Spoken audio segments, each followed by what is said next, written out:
குன்றத்தூர் போய் முருகரை பார்க்கலாம் அப்படின்னு சொல்லிட்டு பைக் எடுத்து கிளம்பிட்டோம். ஈவினிங் 5 மணிக்கு மேலே சென்னையில் ட்ராவல் அப்படின்னா செம்ம ஃபீலாக இருக்கும். சென்னையில் ஈவினிங் ட்ராவல் பண்ணுறவங்களுக்கு தான் அதோட ஃபீல் தெரியும். சரி, ஓகே, பூந்தமல்லி ரூட்டில் போயிடலாம் அப்படின்னு சொல்லிட்டு திரும்பிட்டேங்க. இங்கே பாருங்கள், குன்றத்தூர் முருகரை வந்து பார்த்துட்டுங்க. சரி வாங்க, என்ட்ரத்தை பார்த்தாச்சு, அப்படியே உள்ளே போகலாம். இங்கே பாருங்கள், கிட்ட நெருங்க நெருங்க செம்ம வைபாக இருந்துச்சுங்க. சென்னையில் ஃபஸ்ட் டைம் இப்போ தான் வந்து குன்றத்தூர் கோயிலுக்கு வந்திருக்கேன். பார்க் பண்ணிட்டு அப்படியே பூ பழம்லாம் வாங்கிட்டு அப்படியே வந்து முருகரை பார்க்கலாம். அப்படியே நடந்து போகும்போது வெளியில் அந்த என்ட்ரன்ஸ் பாருங்கள், செம்ம லுக்காக இருந்துச்சு. இதுவும் வந்து பார்த்திங்கன்னா இந்து சமய அறநிலைத்துறை கீழே தான் வந்து நம்ம இந்த குன்றத்தூர் கோயிலும் இருக்குது. சரி, ஃபஸ்ட் டைம் சென்னையில் நம்ம குன்றத்தூர் கோயில் ரொம்ப நாளாக வந்து ஆசையாக இருந்துச்சு, போய் பார்க்கணும்னு.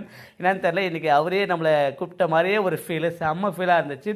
இந்த ஸ்டெப்பு ஏறி போக போக அந்த லுக், அந்த கோபுரத்தோட பார்க்கும்போது ஃபீலே வேறு லெவல் இருந்துச்சு. சரி, உள்ளே போனால் தலைவன் தங்க நிறத்தில் ஜொலிக்கிறாருங்க. தலைவர் மட்டும் இல்லை, அவங்க ஒய்ஃப்ஸ் 2 பேருமே வேறு லெவல் செம்ம இதாக இருந்தாங்க.